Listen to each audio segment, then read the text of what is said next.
আল্লাহর শুকরিয়া আদায় করে চড়া দাম দিয়া মাছটা খরিদ করে নেয়। ফেরেশতারা আরশে আজিমে বসে তাকাইয়া তাকাইয়া দেখে আর আল্লাহর ডাক দিয়া কয় আল্লাহ আল্লাহ কুদরতি নজরে তাকাইয়া দেখো মাছটা যেমন বাজারের মধ্যে সেরা মাছ, বাজারটা যেমন দুনিয়ার মধ্যে সেরা বাজার, মদিনার বাজার, বাজারে সদাই নিতে এসেছে দুনিয়ার মধ্যে নবীর পরে সেরা মানুষ আবু বকর। আবু বকরের ঘরে যে মেহমান আসবে তাম দুনিয়ার মধ্যে সেরা মেহমান। মাছটা খরিদ করে খুশি মনে হযরতে আবু বকর বাড়িতে চলে আসলেন। বিবিরে ডাক দেয়, বিবি গো দেখো তোমার কপাল কত ভালো, তোমার মেহমান যেমন দামি মাছও পাইলাম দামি। এত সুন্দর সুস্বাদু আর বড় মাছ মদিনার বাজারে এর আগে কোনোদিন কেউ কিনতে পারে নাই। বিবিও খুশি, সুন্দর করে মাছটা কাটলো, সুন্দর করে মাছটা ধুইল। জামাই মেয়ে আসবে ঘরে, তাড়াতাড়ি রান্না শেষ করতে হবে।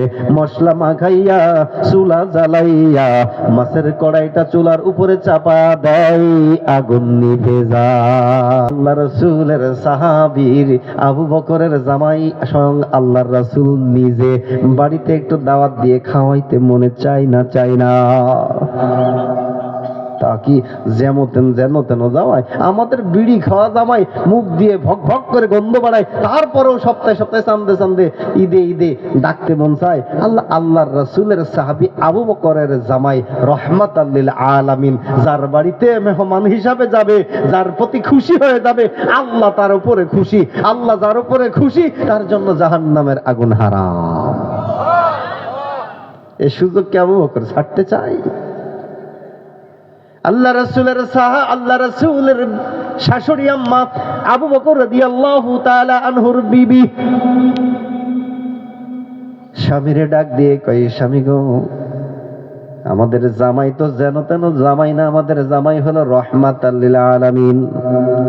আমাদের জামাই যার বাড়িতে খাই, যার বাড়িতে যে যাই, যার প্রতি খুশি হয় আল্লাহ তার প্রতি খুশি হয়ে যায়, আর আল্লাহ যার প্রতি খুশি হয় জাহান্নামের আগুন তার জন্য হারাম হয়। তাহলে আমরা এই সুযোগ হাতছাড়া করবো কেন? যান না, আপনি একটু যান জামাইয়ের কাছে যান, একটু আমাদের বাড়িতে একটু দাওয়াত করেন। পরামর্শ করে আবু বকর রাদিয়াল্লাহু তাআলা আনহু চলে গেলেন আল্লাহর রাসূলের কাছে। আল্লাহর রাসূলের কাছে চলে গেলেন, মসজিদের নববীতে যা হাঁটুর সাথে হাঁটু লাগায়া দিয়া সামনে যা বসলেন, যা সালাম দিলেন, আসসালামু আলাইকা ইয়া রাসূলুল্লাহ,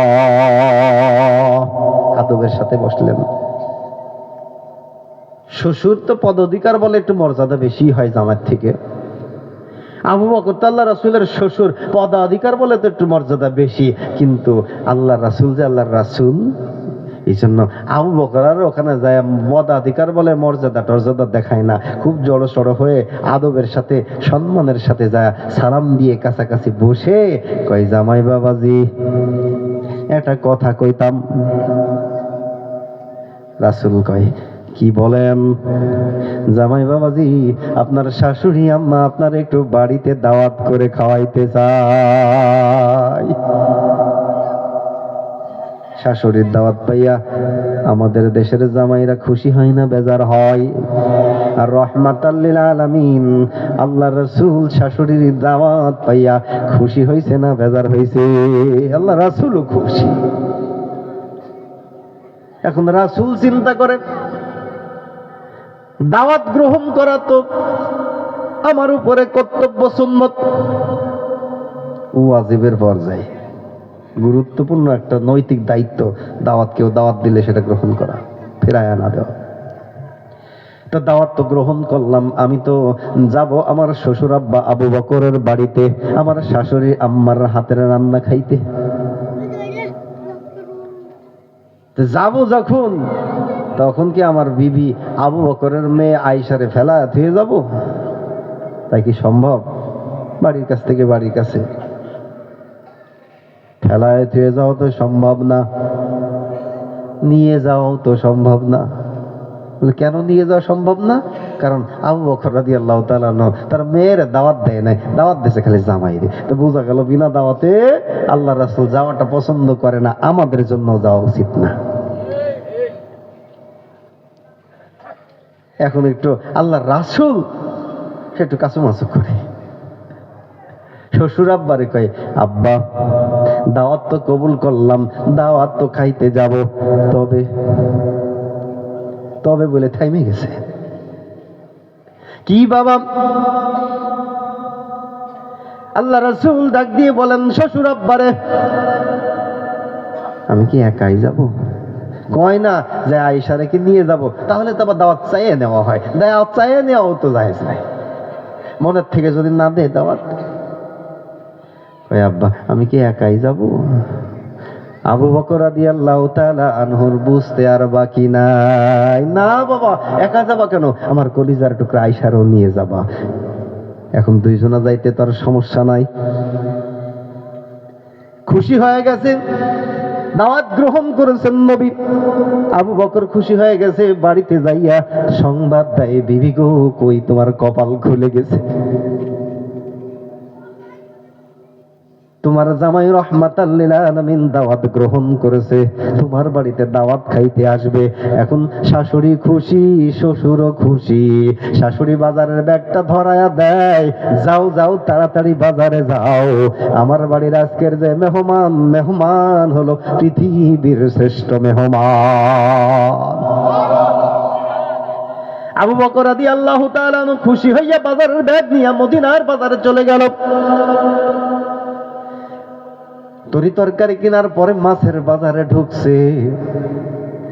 মাছের বাজারে যাইয়া দেখে এত বড় একটা মাছ মদিনার বাজারে এর আগে কোনোদিন কোনো জেলে নিয়ে আসে নাই। আবু বকর খুশি না বেজান? সেই রকম খুশি। আরে আমার বাড়িতে যেই রকম মেহমান, মাছ হতো সেই রকম মাছ। সুবহানাল্লাহ। আল্লাহর শুকরিয়া আদায় করে চড়া দাম দিয়া মাছটা খরিদ করে নেয়। ফেরেশতারা আরশে আজিমে বসে তাকাইয়া তাকাইয়া দেখে, আর আল্লাহর ডাক দিয়া কয়, আল্লাহ আল্লাহ কুদরতি নজরে তাকায়া দেখো, মাছটা যেমন বাজারের মধ্যে সেরা মাছ, বাজারটা যেমন দুনিয়ার মধ্যে সেরা বাজার মদিনার বাজার। বাজারে সদাই নিতে এসেছে দুনিয়ার মধ্যে নবীর পরে সেরা মানুষ আবু বকর। আবু বকরের ঘরে যে মেহমান আসবে তাম দুনিয়ার মধ্যে সেরা মেহমান। মাছটা খরিদ করে খুশি মনে হযরতে আবু বকর বাড়িতে চলে আসলেন। বিবিরে ডাক দেয়, বিবি গো দেখো তোমার কপাল কত ভালো, তোমার মেহমান যেমন দামি, মাছও পাইলাম দামি। এত সুন্দর সুস্বাদু আর বড় মাছ মদিনার বাজারে এর আগে কোনোদিন কেউ কিনতে পারে নাই। বিবিও খুশি, সুন্দর করে মাছটা কাটলো, সুন্দর করে মাছটা ধুইল। জামাই মেয়ে আসবে ঘরে, তাড়াতাড়ি রান্না শেষ করতে হবে। মশলা মাখাইয়া চুলা জ্বালাইয়া মাছের কড়াইটা চুলার উপরে চাপা দেয়, আগুন নিভে যায়। High high high. আবার চেষ্টা করে, আগুন জ্বলে, মাছের কড়াই চাপাইলেই আগুন নিভে যায়। চুপ করে মুখটা মলিন করে বেজার হয়ে বসে আছেন আবু বকর রাদিয়াল্লাহু তাআলা আনহু। বাইরে থেকে ঘোরাফেরা করে রান্নাঘরে আসলো খবর নিতে, বিবি গো মেহমান তো আসার সময় হয়ে গেল, রান্নার খবর কি? যায় দেখে চুলার সামনে মাছের কড়াইটা সামনে নিয়ে মুখটা মলিন করে বসে আছে। বিবি গো মন খারাপ কেন? বিবি কয়, মাছটা এত সুন্দর করে কাটলাম, কুটলাম, ধুইলাম, মশলা মাখাইলাম, রান্না করতে যায় দেখি তো আগুন জ্বলে না। আবু বকর বলে, দেখি তুমি সরো, আমি দেখি।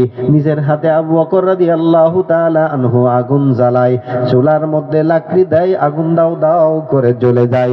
মাছের কড়াইটা যেই চুলার উপরে চাপায়া দেয়, অমনি করে আগুন নিভে যায়। একবার, দুইবার, তিনবার চেষ্টা করার পরে ব্যর্থ হয়ে স্বামী স্ত্রী দুইজন বসে বসে রান্না ঘরের মধ্যে চোখে পানি ফেলায় আর কান্দে, আল্লাহ কোন পরীক্ষার মধ্যে ফেলাইছো, এত খুশি হইলাম। রহমাতাল লিল আলামিন আসবে আমার বাড়িতে, রহমাতাল লিল আলামিন আজকে আমার মেহমান, রহমাতাল লিল আলামিনকে দাওয়াত খাওয়াইয়া খুশি করতে পারলে আল্লাহ তুমি খুশি। আল্লাহ তুমি খুশি হইলে জাহান্নামের আগুন হারাম। এখন তো দেখি আমাদের কপাল মন্দ, আগুনে যদি না জ্বলে রান্না করব কিভাবে? রান্নাই যদি করতে না পারি মেহমানদারি করব কেমনে? মেহমানদারি যদি করতে না পারি মেহমানরে খুশি বা করব কেমনে? ইতিমধ্যেই রাসূল চলে এসেছেন, মেহমান এসে হাজির। বসার ঘরে রাসূল বসেছেন, পাশে আয়েশা রাদিয়াল্লাহু তাআলা আনহা দাঁড়ানো।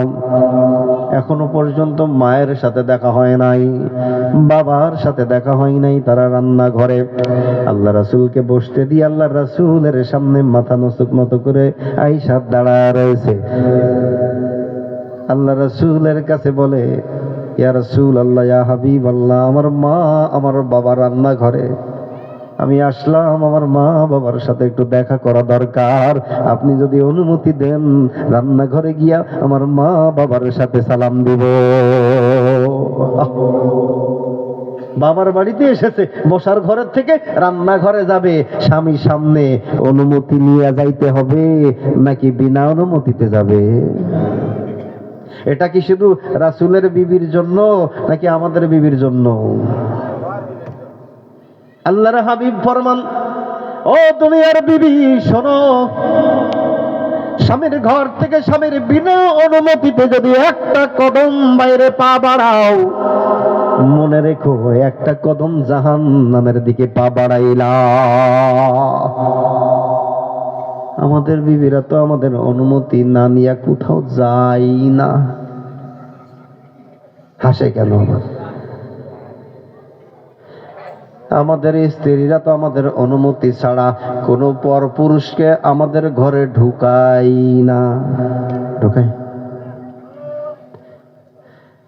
স্বামীর ঘরে স্বামীর বিনা পারমিশনে কোনো মহিলাও যদি আসে ঢুকানোর অনুমতি নাই।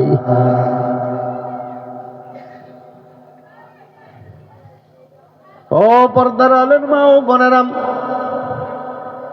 মনে রেখো স্বামী তোমার এমন একটা জিনিস, জান্নাতে যাওয়ার জন্য সে তোমার কিন্তু ওসিলা। স্বামী যদি সন্তুষ্ট না হয় স্ত্রীর জান্নাত বরবাদ। মা বোনেরা, আপনারা হয়তো মনে মনে বলতে পারেন, হুজুর কিসের ভিতরে কি পান্তা ভাতে ঘি, কি ওয়াজ করেন হুজুর? আমাদের স্বামীর কথা মানবো? আপনি জানেন দিনে কয়বার কয় প্যাকেট বিড়ি খাই, মুখের গন্ধে কাছেই যাওয়া যায় না, তার কথা আবার মানা লাগবে? ও মা, তোমার স্বামী তো তোমার স্বামী। যদি ত্রুটি বিচ্যুতি থাকে আল্লাহর কাছে দোয়া করতে থাকো, দোয়া করতে থাকো। নামাজ যদি না পড়ে, যাই নামাজ পেতে নামাজ পড়ে আল্লাহর কাছে দোয়া করো, আল্লাহ দুনিয়ার মধ্যে সুখের দিনে দুঃখের দিনে একসাথে কাটাইলাম। আল্লাহ আমি নামাজ পড়ি, আমার স্বামী নামাজ পড়ে না। আল্লাহ দুনিয়ার মধ্যে ভাঙ্গা ঘরে থাকলেও একসাথে থাকলাম, ভাঙ্গা খাটে থাকলেও একসাথে থাকলাম, সুখের দিনে বা দুঃখের দিনে একসাথে থাকলাম। আল্লাহ তুমি দুনিয়ার মধ্যে আমার জোড়া বানায়া দিয়েছো যার সাথে, সে তো এক ওয়াক্ত নামাজও পড়ে না। আল্লাহ আমি তো নামাজ পড়ি, কিয়ামতের ময়দানে আমার নামাজের কারণে দয়া করে যদি তুমি আমারে মাফ করে দাও, আমারে যদি জান্নাত দিয়া দাও। আল্লাহ আমার স্বামী নামাজ পড়ে না, আমার স্বামী তোমারে মানে না, আল্লাহ আমার স্বামীর গুনার কারণে আমার স্বামীকে কিয়ামতের ময়দানে যদি তুমি জাহান্নামে দিয়া দাও, আল্লাহ সেই দিন আমি আমার স্বামীকে ছাড়া জান্নাতের মধ্যে একা একা কেমনে থাকবো। আল্লাহ, আমি যাই নামাজে বসে দোয়া করলাম, সুখের দিনে দুঃখের দিনে আমার স্বামীর সাথে একই ছাদের নিচে যেহেতু থাকলাম, আমার স্বামীকে তুমি নামাজি বানায়া দাও, নেককার বানায়া দাও। কিয়ামতের দিন যেন আমি আমার স্বামীর সাথে একসাথে জান্নাতের ঘরে ঢুকতে পারি। দোয়া করতে হবে বেশি বেশি করে। আল্লাহ রসুলকে ডাক দিয়া ফরমান, আল্লাহ রসুলকে ডাক দিয়া ফরমান, ইয়া রাসূলুল্লাহ, ইয়া হাবিবাল্লাহ, আপনি যদি অনুমতি দেন তাহলে আমি আমার মা বাবার সাথে দেখা করতে যাব। রাসূল বলে, আয়েশা গো, যাও তোমার মায়ের সাথে বাবার সাথে দেখা করো। অনুমতি পাইয়া আল্লাহর রাসূলের বিবি আয়েশা এক দৌড় দিয়া যাইয়া রান্নাঘরের মধ্যে, রান্নাঘরে যায় সালাম দেয়, আব্বাকে সালাম দেয়, আসসালামু আলাইকুম ওয়া রাহমাতুল্লাহ। আব্বা কেমন আছো? মা গো কেমন আছো? সালাম দিয়া চোখের দিকে তাকায় দেখে আব্বাও কান্দে, মাও কান্দে। আয়েশা রাদিয়াল্লাহু তাআলা আনহার মুখটা মলিন হয়ে গেছে। মা গো, আমরা আসছি, তোমরা কি খুশি হও নাই? তোমাদের চোখের মধ্যে কেন পানি? ডাক দিয়ে বলে, মা গো, বড় আশা নিয়া রাহমাতাল লিল আলামিন আমাদের জামাইকে বাড়িতে দাওয়াত দিলাম, জামাই খুশি হবে, আল্লাহ খুশি হয়ে যাবে, আমাদের উপর থেকে জাহান্নামের আগুন হারাম হয়ে যাবে। আমাদের কপাল পোড়ারে মা, জামাইয়ের জন্য মেহমানের জন্য বাজার করে নিয়ে আসলাম, মাছ খরিদ করলাম, মাছ রান্না হয় না। আয়েশা রাদিয়াল্লাহু তাআলা আনহা বলেন, মা গো দেখি আমার কাছে দাও। চুলার পাশে বসে চুলার মধ্যে আগুন জ্বালা দেয়, নিজের হাতে মাছের কড়াইটা চুলার উপরে উঠানোর সঙ্গে সঙ্গে আগুন নিভে যায়। একবার দুইবার তিনবার চেষ্টা করার পরে ব্যর্থ হইয়া আয়েশা দৌড় দিয়া রাসূলের কাছে যায়, ইয়া রাসূলুল্লাহ, ইয়া হাবিবাল্লাহ, সর্বনাশ হয়ে গেছে। কি হয়েছে গো বিবি? কয়, আমার মায়ের রান্নাঘরের মধ্যে বিপর্যয় ঘটে গেছে, আমার মায়ের রান্নাঘরে আগুন জ্বলে না। রাসূল ঘর থেকে বের হইয়া সোজা শাশুড়ি আম্মার রান্নাঘরের মধ্যে চুলার পাশে, আম্মাই দেখি আমার কাছে দেন। রাসূলের মোবারক হাত দিয়ে আগুন জ্বালায়, লাকড়ি চুলার মধ্যে দেয়, আগুন দাও দাও করে জ্বলে যায়। মোবারক হাত দেয়া মাছের কড়াইটা উঠাইয়া চুলার উপরে দেওয়ার সাথে সাথে আগুন যেন নিভে যায়। রাসূল আমার একবার দুইবার তিনবার চেষ্টা করার পরে আল্লাহর রাসূলের মুখখানা মলিন হয়ে গেছে, কপালের মধ্যে বিন্দু বিন্দু ঘাম জমতেছে, চেহারার মধ্যে টেনশনের ছাপ। আল্লাহর রাসূলের টেনশন উম্মতকে নিয়া। আমার উম্মতের মধ্যে শ্রেষ্ঠ উম্মত হলো আবু বকর। এই আবু বকরের ঘরের মধ্যে যদি চুলায় আগুন না জ্বলে, এই আগুন যদি আবু বকরের রান্না করতে স্বীকৃতি না দেয়, আমার উম্মতের অন্য উম্মতের কি হবে? মনে হয় আমার উম্মতের কোনো অপরাধের কারণে আমার আল্লাহ বেজার হয়ে গেছে। আমার নবী কখনো কখনো পশ্চিম আকাশে কালো মেঘ দেখলে টেনশনে পড়ে যেত, চোখের মধ্যে পানি নিয়া আল্লাহর দরবারে সিজদায় পড়ে যেত, আল্লাহ পশ্চিম আকাশে কালো মেঘ দেখা যায়, আমার উম্মতের কোন গুনার কারণে মনে হয় তুমি বেজার হয়ে গেছো, আল্লাহ তুমি আমার উম্মতের উপর গজব দিও না। আল্লাহর রাসূল আল্লাহর দরবারে হাত তুলে ফরিয়াদ করে, মালিক আমার উম্মতের কি হবে? আগুন যদি আমার উম্মতের রান্না করে না দেয়, আগুন যদি আমার উম্মতের তরকারি না জ্বালায়, আমার উম্মতের কি হবে? আমার উম্মতের যদি কোনো ভুল হয়ে থাকে, আমার উম্মতের যদি কোনো অন্যায় হয়ে থাকে, আমি উম্মতের কান্ডারি নবী, আমি আমার উম্মতের পক্ষে তোমার কাছে ক্ষমা চাই। আরশ কাঁপতে থাকে, ফেরেশতারা আলোচনা করে, আল্লাহ ডাক দেয়, এ জিবরাইল আর দেরি করিস না, যা যা যা আমার দস্তর কাছে যাও, আমার হাবিবের কাছে যাও, আমার হাবিবরে আমার সালাম জানাও। জিব্রাইল আল্লাহর হুকুম পাইয়া আরশে আজিম থেকে পাখা মেলাইয়া হেলিকপ্টারের মতো রাউন্ড দিয়া নবীর সামনে এসে নাজির। আসসালাতু আসসালামু আলাইকা ইয়া রাসূলুল্লাহ, আসসালাতু আসসালামু আলাইকা ইয়া হাবিবাল্লাহ। টেনশন করার কোনো কারণ নাই।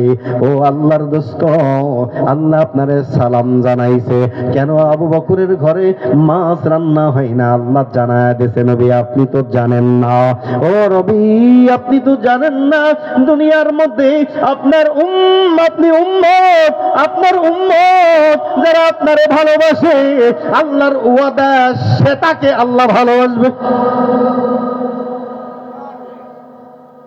দুনিয়ার মধ্যে আপনার উম্মত যে আপনারে ভালোবাসবে, আল্লাহর ওয়াদা আল্লাহ তারে ভালোবাসবে। কুল ইন কুনতুম তুহিব্বুনাল্লাহ ফাত্তাবিউনি ইউহিব্বুকুমুল্লাহ। ও নবী, আপনার উম্মত তো শুধু মানুষ না, আপনি তো শুধু মানুষের নবী না, আপনি জমিনের পিপিলিকার নবী, আপনি গাছের পাখির নবী, আপনি নদীর মাছের নবী, আপনি ওই গুহার মধ্যে অপেক্ষমান সাপের নবী, আপনি ওই গুহার মধ্যে আপনাকে পাহারা দিয়েছিল কবুতরের নবী, আপনি ওই গুহার মধ্যে আশ্রয় নিয়েছিলেন, মাকড়সায় এসে গুহার মুখে জাল বিছাইয়া গুহার মুখটা বন্ধ করে দিল, আপনি ওই মাকড়সার নবী। আপনার উম্মতের মধ্যে কিছু উম্মত আছে যারা আশিকে রাসূল, সেই আশিকে রাসূলের মধ্যে একটা ছিল মাকড়সা, একটাই ছিল কবুতর, একটা ছিল সাপ। রাসূল হিজরতের দিনে গুহার মধ্যে আশ্রয় নিয়েছে, শত্রু এসে ঘিরে ফেলাইছে, বুঝে ফেলবে এই গুহার মধ্যে নবী পলাইছে, এই জন্য আশিকে রাসূল কবুতর এসে ডিম পেড়ে তা দেওয়া শুরু করছে। আশিকে রাসূল ছিল মাকড়সা, সংবাদ পাইছে এই গুহার মধ্যে আল্লাহ রাসূল পালাইছে, ওই দুশমনের আল্লাহ রাসূলকে খুঁজে বের করে ফেলবে। মাকড়সা এসে সঙ্গে সঙ্গে গুহার মুখে জাল বানায়া এমন ভাবে দাঁড়ায় রয়েছে, শত্রুরা আসে আশপাশ দিয়া ঘোরে আর দেখে এই গুহার মধ্যে মানুষ ঢুকলে তো মাকড়সার জাল ছিঁড়ে যেত। শত্রুরা আশপাশে ঘুরে আর গুহার দিকে তাকায়া দেখে এই গুহার মধ্যে মানুষ ঢুকলে কবুতরে ডিমে তা দিত না।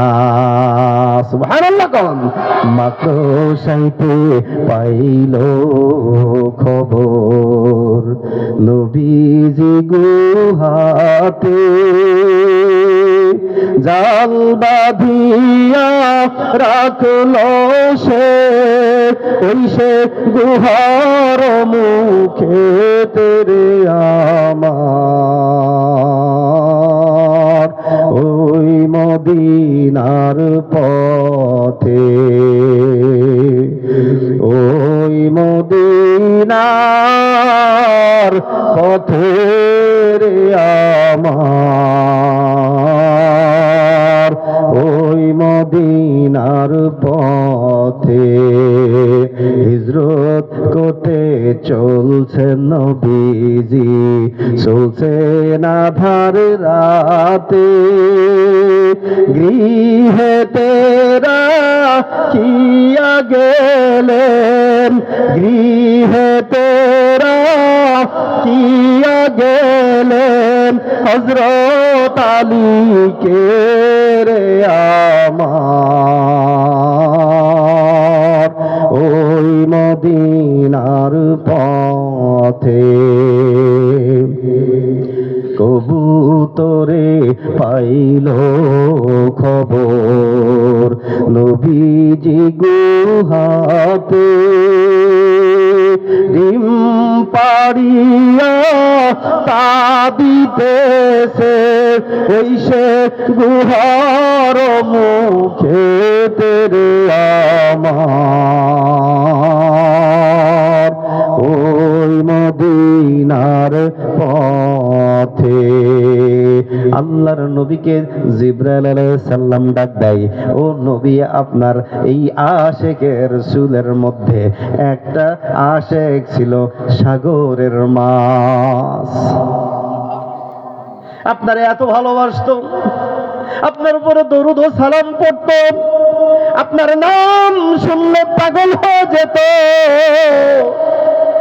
ওগো রাসূল, আপনার নাম শুনে আপনার উপরে দরুদ পড়তে পড়তে দেওয়ানা হয়, সাগরের মধ্য দিয়ে ভাসতে ভাসতে যায়।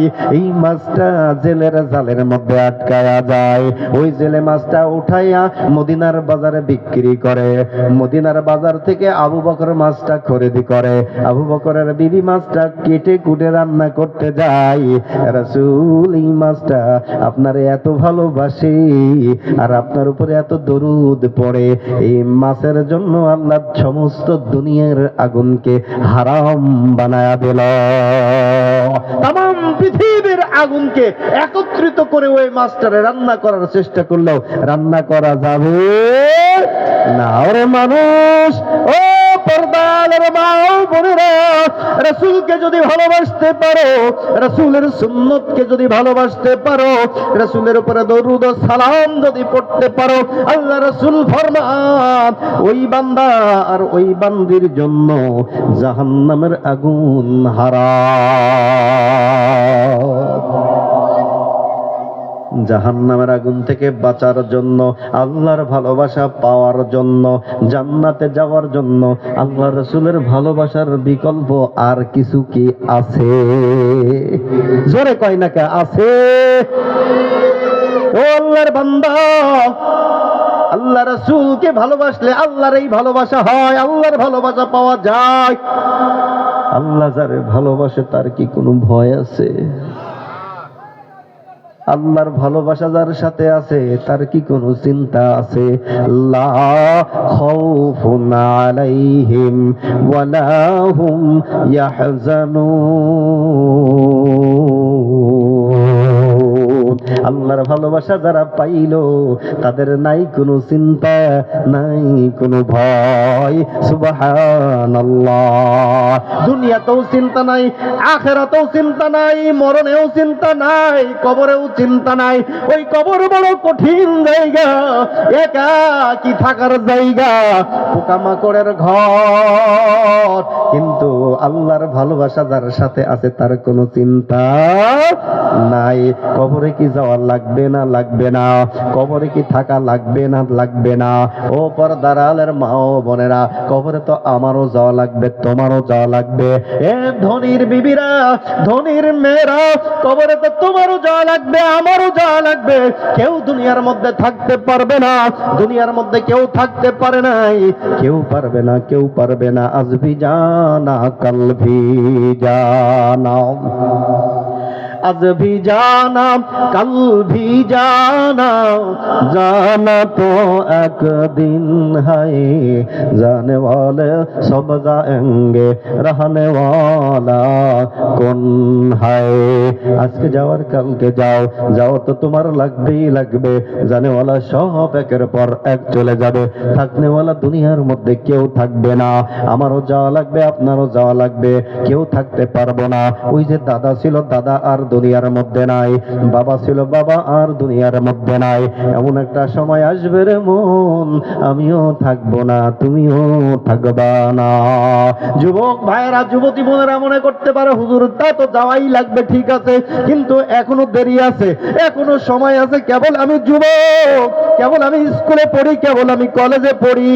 না না রে বোন, বন্ধু, কার যে কখন সময় পড়ে যাবে তুমিও জানো না, আমিও জানি না। ফাইদা জাআ আজালুহুম লা ইস্তাখিরুনা সাআতাও ওয়ালা ইস্তাকদিমুন। যার যখন হায়াত ফুরায়া যাবে, সে সুস্থ হোক আর অসুস্থ হোক, যারা যখন হাত ফুরা যাবে, সে যুবক হোক আর বৃদ্ধ হোক, দুনিয়ায় আর থাকার সময় থাকবে না। আজ থেকে বেশ কিছুদিন আগে আমি ঝিনাইদহ মহেশপুর জেলায় মাহফিলে গেলাম। মাহফিল শেষ করে যেই বাড়িতে খানা দানা খাইতে গেলাম, ওই বাড়িতে যাওয়ার পরে বাড়িওয়ালা আমারে পাশের রুম থেকে ডাক দেয়, হুজুর একটু এদিকে আসেন। গেলাম পাশের রুমে, যায় দেখি লোকটা দাঁড়া দাঁড়া চোখের মধ্যে পানি ফেলা, কান্দে। ভাই কেন কান্দেন? এই লোকটা চোখে পানি মুছতে মুছতে দেওয়ালের দিকে ইশারা দিয়ে দেখাইলো, হুজুর দেখেন। তাকায়া দেখলাম ক্লাস 10-এর একটা বার্ষিক পরীক্ষার রুটিন আঠা দিয়া দেওয়ালের সাথে লাগানো। ডাক দিয়া বলে, হুজুর আমার ছেলে ক্লাস 10-এ পড়তো, নিজের হাতে বার্ষিক পরীক্ষা দেবে বলে রুটিনটা নিয়ে সেখানে লাগাইছে। রুটিনটা লাগানোই রইল, পরীক্ষার ডেট এখনো আসে নাই, আমার ছেলে আর দুনিয়ায় নাই। খাটের নিচে এক জোড়া নতুন জুতা, কান্দে আর বলে, হুজুর ওই যে আমার ছেলে নিজে বাজারে গিয়ে পছন্দ করে পায়ে লাগায় জুতা কিনে নিয়ে আসছে। আমার ডাক দিয়ে কয়, আব্বু এই জুতা আমি এখন পায়ে লাগাবো না, প্রথম পরীক্ষার দিন নতুন জুতা পরে আমি পরীক্ষা দিতে যাব। জুতা জোড়াটা খাটের নিচে এখনো পড়িয়া রইল, আমার ছেলে আর দুনিয়ায় নাই। কার যে কখন সময় পড়া যাবে বন্ধু, তুমিও জানো না, আমিও জানি না। ফেরো আল্লাহর দিকে ফেরো। যদি মনে করো এখনো যুবক মানুষ, আমার সময় আছে, এটা শয়তানের ধোঁকা। আমার কথা যদি বিশ্বাস না হয়, কালকে সকাল বেলায় তোমার গ্রামের গোরস্থানের মধ্যে তুমি যা কবরগুলা একটু গুনে গুনে দেখো, তোমার গ্রামের গোরস্থানের মধ্যেই খুঁজে পাবা তোমার চাইতে কম বয়সী অনেক যুবক আর যুবতীর কবর। আরে কিসের পাগল হইলাম, কার পাগল হইলাম? ভালো করে বোঝো রে যুবক, গুনার কাম ছাড়ো, নাকের কাম ধরো। এই দুনিয়ার মধ্যে কেউ থাকতে পারবে না। কত সুস্থ সবল যুবক রাত্রে সুস্থ অবস্থায় ওই ঘরের মধ্যে ঘুমাইতে যায়, সকালবেলা ডাকাডাকি করে আর সাড়া পাওয়া যায় না। দরজা জানালা ভাঙ্গিয়া দেখে যুবক আর দুনিয়ায় নাই। কি এমন হয় না? হয় না। স্কুলে যায় যুবক, স্কুলে যাই, মাগো স্কুলে গেলাম দুপুর বেলা, আজকে হাফ স্কুল, বৃহস্পতিবার দুপুর বেলা এসে বাড়িতে খানা খাবো। মা জননী মনে করে আমার ছেলে স্কুল থেকে এসে খানা খাবে, আলাদা বাটিতে একটু তরকারি উঠায়া রাখে, আলাদা একটু ভাত উঠায়া রেখে দেয়। আমার ছেলে আসবে দুপুর বেলা খানা খাবে। হঠাৎ করে সংবাদ পাইল স্কুল থেকে ফেরার পথে গাড়ি অ্যাক্সিডেন্ট করে আল্লাহর বান্দা আর দুনিয়ায় নাই। এমন ঘটনা ঘটে না? ঘটে না। কিসের আশায় এখনো গুনার মধ্যে ডুবে রইলাম? এ যুবক, কিসের আশায় এখনো নেকের কাম করতে পারলাম না? আরে কবরে তো যাওয়াই লাগবে, কবরে তো যাওয়াই লাগবে, কিয়ামতের ময়দানে তো উঠাই লাগবে, হিসাব তো দেওয়াই লাগবে। আমার নবী ফরমান, একটা গুনাহ নিয়েও যদি কেউ কিয়ামতের ময়দানে ওঠো, ও পর্দার আড়ালের মা ও বোনেরা ভালো করে শুনে যাও, একটা কবিরা গুনাহ যদি কারণ আমল নামাই থাকে, কিয়ামতের ময়দানে একটা কবিরা গুনার হিসাব হবে, একটা কবিরা গুনার আযাব ঘোষণা করা হবে, কমপক্ষে ৭,০০০ বছর জাহান্নাম। একটা কবিরা গুনাহ কি বন্ধু? একটা মিথ্যা কথা বলা একটা কবিরা গুনাহ, কমপক্ষে ৭,০০০ বছর জাহান্নাম। ওই টিভি সিডির পর্দার দিকে তাকায়া তাকায়া নর্তকের নাচ দেখতেছো, এক নজর তাকাইলেই একটা কবিরা গুনাহ, কমপক্ষে ৭,০০০ বছর জাহান্নাম। ও পর্দার আড়ালের মা বোনেরা, তোমার মাথার চুল, শরীরের কোনো অঙ্গ কোন পরপুরুষে যদি এক নজর দেখা ফেলায়, এক নজর দেখলে একটা কবিরা গুনাহ, কমপক্ষে ৭,০০০ বছর জাহান্নাম। ৭,০০০ বছর জাহান্নামের মধ্যে ৭ রকম আযাব। এখন আমি আমার মনটারে বুঝাই, আপনি আপনার মনটারে বুঝান। এ যুবক যুবতী, তুমি তোমার মনটারে বুঝাও, কতটুকু জাহান্নামের আগুন তুমি সহ্য করতে পারবা। একটা কবিরা গুনাহ করার কারণে যদি কমপক্ষে ৭,০০০ বছর জাহান্নাম হয়, যতটুকু জাহান্নামের আগুন সহ্য করতে পারবা, ততটুকু গুনাহ নিয়ে আল্লাহর কবরে যাইও। ওই যে জাহান্নামের আগুন দুনিয়ার আগুনের মতো কোনো আগুন না। নারুল্লাহিল মুকাদা আল্লাতী তাত্তালিউ আলাল আফইদা, এমন প্রজ্বলিত আগুন, দুনিয়ার আগুনের চাইতে কমপক্ষে 70 গুণ তেজের আগুন। গুনাহগারকে জাহান্নামের মধ্যে আগুনের শিকল লাগায়া জাহান্নামের আগুনের তলদেশে ফেলা দেবে। পুড়তে থাকবে। গুনাহগার কি মনে করছো আগুনের মধ্যে ফেলা দেবে, পুড়ে মারা যাব, বাস মরে গেলেই তো বেঁচে গেলাম? না না না না, লা ইয়ামুতু ফিহা ওয়ালা ইয়াহইয়া, সেখানে কোনো মৃত্যু নাই, বাঁচার মতো বাঁচারও উপায় নাই, শুধু আযাব আর আযাব। গুনাহগার জাহান্নামের আগুনের মধ্যে পড়ে জ্বলবে, পুড়বে আর চিল্লাবে আর কাঁদবে, আল্লাহ বাঁচাও, আল্লাহ বাঁচাও। জাহান্নামের আকাশ বাতাস চিৎকারে ভারী হয়ে যাবে। আমার আল্লাহর আর কোনো দয়া থাকবে না, আমার আল্লাহ আর কোনো দয়া দেখাবে না, আমার আল্লাহ রহমান আর রহিম নামের পরিচয় আর দেবে না। আমার আল্লাহ মাঝে মাঝে ধমক দেবে, নেমো খারাম চিল্লাও কেন, এ নেমো খারাম আমার এত ডাকো কেন, আমার কেন এত আল্লাহ আল্লাহ বলে ডাকো? এই ডাকটা শোনার জন্য দুনিয়ার মধ্যে আমি আল্লাহ কুদরতি নজরে তোমার দিকে তাকা থাকতাম। আমার বান্দা কখন একবার আমার আল্লাহ কইয়া ডাকবে? এ বান্দা, আমি তো জবান দিয়েছিলাম, আমি তো কথা বলার শক্তি দিয়েছিলাম, আমার দেওয়া জবান দিয়া আব্বারে আব্বা কইয়া ডাকলা, আব্বাই কত খুশি হয়ে গেল। সন্তানরে ডাকলা, সন্তান কত খুশি হয়ে গেল। আমি আল্লাহ কুদরতি নজরে তোর মুখের দিকে তাকায় থাকলাম, আমার দেওয়া জবান দিয়া আমার একবার ডাকার সময় তোর হইল না। দুনিয়ার মধ্যে পাহাড় সম পরিমাণ নয়, আসমান সম পরিমাণ গুনাহ নিয়েও যদি আমার একবার ডাকার মতো ডাকতি, দুনিয়ার মধ্য থেকে আমার রহমতের দরিয়ায় জোশ মারিয়া যাইত। একবার ডাকার কারণে, তওবা করার কারণে আমি জিন্দেগীর গুনাহগুলো মাফ করে দিতাম। আজকে তুই আমার জাহান্নামের মধ্যে যতই ডাকিস না কেন, আমি আর তোর ডাকে সাড়া দেব না। তুই আর আমার দিকে তাকাবি না, আমিও আর তোর দিকে তাকাবো না রে নেমোখারাম। 1000 বছর জাহান্নামের আগুনের মধ্যে গুনাহগার নারী আর পুরুষ জ্বলতে থাকবে। 1000 বছর পরে জাহান্নামের আগুনের শিকল টানিয়া টানিয়া উপরে উঠানো হবে, জাহান্নামের ফেরেশতা মালিক উঠাবে আর জিজ্ঞাসা করবে, নেমোখারাম এত চিল্লাও কেন, এত কান্দো কেন, আল্লাহরে এত ডাকো কেন, কি চাও বলো? জাহান্নামী বলবে, আল্লাহর একটু বলো, আগুনের জ্বালা তো আর সইতে পারি না। দুনিয়ার মধ্যে আগুনে হাত পাও পুড়ে গেলে দৌড় দিয়া ফ্রিজ থেকে বরফ বের করে পুরা জায়গায় লাগাইলে একটু আরাম পাইতাম। এই জাহান্নামের জ্বালা আর সইতে পারি না, একটু বরফের ব্যবস্থা হইলে বুঝি আরাম পাইতাম। আল্লাহ ডাক দেব, জাহান্নামের ফেরেশতা মালিক, এই গুনাহগার মেয়ে লোক পুরুষ লোক, এই নেমোখারাম রে জাহান্নামের আগুন থেকে উঠাইয়া জাহান্নামের বরফের মধ্যে ফেলা দাও। বরফের মধ্যে ফেলা দেবে, আবার শুরু হয়ে যাবে ঠান্ডার আযাব। চলতে থাকবে 1000 বছর, সহ্য হবে না, মৃত্যু হবে না, চিল্লাবে আর কাঁদবে, আল্লাহ বাঁচাও। দুনিয়ার পুষ মাঘ মাসের প্রচন্ড ঠান্ডায় লেপ তোশকের মধ্যে ঢুকলে একটু আরাম পাইতাম, আল্লাহ একটু লেপ তোশকের ব্যবস্থা করে দাও, আর তো সইতে পারি না। আল্লাহ ডাক দেয়, ওরে নেমোখারাম, দুনিয়ার মধ্যে পুষ মাঘ মাসের কনকনে শীতের মধ্যে আমার বান্দা আর বান্দি যখন থরথর করে কাঁপতো, আমি আল্লাহর কুদরতি দিলের মধ্যে বড় মায়া লাগতো। আমি আল্লাহ দুনিয়ার জমিনের মধ্যে তুলার গাছ বানা দিলাম, কাবাস গাছ বানাইলাম, শিমুল গাছ বানাইলাম। বান্দা, এই তুলা দিয়া লেপ বানা, তোশক বানা, শীত নিবারণ কর, আরাম করে ঘুমা। খবরদার খবরদার, আমি আল্লাহর নাফরমানি করিও না। ওরে নেমোখারাম, আমার দেওয়া তুলা দিয়া লেপ বানাইয়া, তোশক বানাইয়া আরামে ঘুমাইলি, ফজরের আযান তোর কানের মধ্যে গেল, মসজিদে পাওয়া গেল না।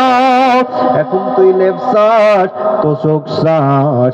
ও জাহান্নামের ফেরেশতা মালিক, দে এই নেমোখারাম বেনামাজিরে জাহান্নামের আগুনের তৈরি লেপ আর তোষক বানাবে, জাহান্নামের আগুনের তৈরি লেপ আর তোষক বানায়া শুইতে চাবে না, জোর করে তোষকের উপরে শোয়ায়া গায়ের উপরে জোর করে আগুনের তৈরি লেপ চাপায়া দেওয়া হবে, চতুর্পাশ থেকে নাট স্ক্রু দ্বারা আটকায়া দেওয়া হবে। কি যে আযাব, সহ্য হবে না, মৃত্যু হবে না। এ গুনাহগারের দল, কি মনে করছো? মিথ্যা মনে করছো? চৈত্র বৈশাখ মাসের গরমের দিনে আগুনের তৈরি লেপ তো দূরের কথা, একটু তুলার তৈরি লেপ দিয়েও যদি কারোর একটু ঢাকিয়া রাখা যায়, আরে সাপ বিচ্ছু তো দূরের কথা, কিছু লাল পিঁপড়াও যদি লেপ তোষকের মধ্যে ছাড়িয়া দেওয়া যায়, সহ্য হবে না। এক আধ ঘন্টা পরে তো আর জীবিত পাওয়া যাবে না। কিন্তু জাহান্নামের মধ্যে তো মরণ নাই, ওই আগুনের তৈরি লেপ তোষকের মধ্যে জাহান্নামের সাপ আর বিচ্ছু ঢুকায়া দেওয়া হবে। কটকট কটকট করে কামড়াবে, কেমনে সহ্য করবারে গুনাহগার? এ বেপর্দা মেয়ে লোকেরা, এ বেনামাজি যুবকেরা, এক ওয়াক্ত নামাজ ইচ্ছা করে কাজা করলে কমপক্ষে 2,88,00,000 বছর জাহান্নাম। কেমনে সহ্য করবা? সহ্য হবে না, মৃত্যু হবে না। এ যুবক, হাতে ধরে পায়ে ধরে অনুরোধ করলাম, এ জাহান্নামের আযাব সহ্য করার ক্ষমতা আমার নাই, তোমার নাই, পৃথিবীর কোনো মানুষের নাই। গুনার কাম আর করিও না, নেকের কাম আর ছাড়িও না, নামাজ আর ছাড়িও না। জাহান্নামের আযাবের কথা একবার একটু চিন্তা করো আর মনটারে বুঝাও, গুনার থেকে ফেরো। যদি মনটারে বুঝাইতে না পারো, গুনার থেকে যদি ফিরতে না পারো, আমি একটা পরামর্শ দিয়া গেলাম, আজকেই বাড়িতে যাও, চুলার মধ্যে আগুন দিয়া যখন ভাত রান্না করা হয়, ওই চুলার জ্বলন্ত আগুনের মধ্যে নিজের হাতখানা একটু ঢোকা দাও আর মনটারে বুঝাও, ও মন, এই জ্বলন্ত আগুনের মধ্যে হাত দিয়া কতক্ষণ থাকতে পারবা? 5টা মিনিট তো দূরের কথা, জ্বলন্ত আগুনের মধ্যে 1টা মিনিটও হাত দিয়ে রাখা সম্ভব না। যদি 1টা মিনিটও হাত দিয়া রাখতে না পারো, মনটারে বুঝাও রে মন, দুনিয়ার এই আগুনের মধ্যে 1টা মুহূর্ত যদি হাত দিয়া থাকতে না পারো, এই আগুনের চাইতো 70 গুণ তেজের আগুন জাহান্নামের আগুন। একটা কবিরা গুনাহ নিয়া কবরে গেলে কমপক্ষে 7,000 বছর জাহান্নাম। কেমনে সহ্য করবা? মনটারে বুঝাও রে মন, ফিরবা না জাহান্নামের আগুন সহ্য করবা? আল্লাহ, দুনিয়ার পাগল হইয়া রইলাম, দুনিয়া তো আসলে কিছু না। এই দুনিয়া নিঃশ্বাস বের হয়ে গেলে তো সব পর, নিঃশ্বাস বের হয়ে গেলে তো সব শেষ। আরে কষ্ট করে বানানো ঘরেও আর শুইতে দেবে না, দামি খাট থেকে তাড়াতাড়ি নামায়া দেবে, বারান্দার উপরে খেজুর খেজুর পাতার পাটি বিছাইয়া উত্তর দক্ষিণ করে শোয়া দেবে, মাথার নিচের বালিশটাও দিবে না। সবাই শুধু তাড়াতাড়ি করবে, বাঁশ কাটো, কাফনের কাপড় আনো, কবর খোদাই করো, তাড়াতাড়ি বিদায় করো। কেউ আর রাখতে চাই না, কেউ আর রাখতে চাই না। ছেলে মেয়েরা কান্দে, কিছুদিন সম্পর্ক ছিল, মায়া হয়েছে, এই কারণে কান্দে। কেউ কেউ কান্দে, আমার আব্বা মারা গেল, আমার পড়াশোনার খরচ দিবে কে? মেয়ে কান্দে, আমার আব্বাই মারা গেল, আমার ভবিষ্যৎ অন্ধকার। স্ত্রী কান্দে, আমার স্বামী মারা গেল, আমারে দেখবে কে? সবাই স্বার্থের দুনিয়া, স্বার্থ, স্বার্থ ছাড়া আর কিছু নাই। কেউ ভাবে না আমার বাবাই মারা গেল, কবরের মধ্যে কেমনে থাকবে? কেউ ভাবে না আমার স্বামী মারা গেল, কবরে কি করবে? কেউ ভাবে না আমার ভাই বন্ধু মারা গেল, কবরে কেমনে থাকবে? কেউ ভাবে না, কেউ ভাবে না, কেউ ভাবে না। যার যার হিসাব তার তার। এখন নিজের হিসাব মিলাইয়া কবরে যাওয়া দরকার আছে না নাই? এই আল্লাহর বান্দারা, আরে গুনাহ নিয়া কবরে গেলে কবরের ঘরের মধ্যে তো জাহান্নামের আগুন দাউ দাউ করে ধরে যাবে। দুনিয়ায় কারোর ঘরে যদি আগুন ধরে, আগুন আগুন বলে চিৎকার দিলে পাড়া প্রতিবেশী বালতিতে পানি নিয়ে দৌড়ায়া আসে, আগুন নিভায়া দেয়। কবরের ঘরে জাহান্নামের আগুন গুনার কারণে যদি জ্বলিয়া যায়, যতই চিল্লাও আর যতই কান্দ, দুনিয়ার কেউ কেউ সন্দেহ না, সাহায্যও করবে না, কেউ আগুন নিভায়াও দেবে না। আবার ঢলের পানি, বৃষ্টির পানি যতই কবরের উপর দিয়া গড়াইয়া যাক না কেন, জাহান্নামের আগুনও কিন্তু ঠান্ডা হবে না। দুনিয়ার ঘরে আগুন লাগলে যেমন দুনিয়ার পানি ছাড়া ঠান্ডা হয় না, আমার নবী ফরমান গুনার কারণে যদি জাহান্নামের আগুন ওই কবরের ঘরে একবার দাও দাও করে ধরিয়া যায়, চোখের পানি ছাড়া কিন্তু জাহান্নামের আগুন ঠান্ডা হয় না। হে আল্লাহর বান্দারা, আমিও গুনাহগার, আপনিও গুনাহগার। আল্লাহ যদি গুনাহগুলা মাফ না করে, জাহান্নামের আগুন ছাড়া তো কোনো উপায় নাই, বাঁচার উপায় নাই। আল্লাহ, এখন নিজের গুনার কথা মনে করিয়া, জাহান্নামের আগুনের কথা চিন্তা করিয়া একটু চোখের পানি ছাড়িয়া দিয়ে আল্লাহর দরবারে একটু কান্দো আর মাফ চাও। আল্লাহুম্মা আমিন, আল্লাহুম্মা আমিন। ও পর্দার আড়ালের মা ও বোনেরা, আল্লাহর দরবারে হাত দুখানা উঠাইয়া চোখের পানি ছাড়িয়া কান্দো আর মাফ চাও। কান্না যদি না আসে, মনটারে বুঝাও, ওরে মন, এই বাড়িতে তো একবার নতুন বউ হইয়া একদিন আসলাম, কত মানুষ আসলো দেখতে, কত মানুষ মুখে মিষ্টি দিল, পাখা করলো, আবার এমন একটা দিন আসবে রে মন, কত মানুষ এই বাড়িতে ভিড়, কেউ আর মুখে মিষ্টি দেবে না, কেউ আর পাখা দিয়া বাতাসও করবে না। সেই দিন চোখের কোনায়, সকলের চোখের কোনায় পানি দেখা যাবে। ছেলে কান্দে মা মা, মেয়ে কান্দে মা মা বলিয়া, ছেলে মেয়ের ডাকের জবাব তো আর দিবা না। আল্লাহ এই বাড়ি থেকে চির বিদায় নিয়া সাদা কাপড়ের মধ্যে পেঁচাইয়া বাহির করিয়া দেবে, আর কোনদিন এই বাড়িতে ফিরে আসতে পারবে না। ও আল্লাহ, একটু কুদরতি নজরে তাকায়া দেখো।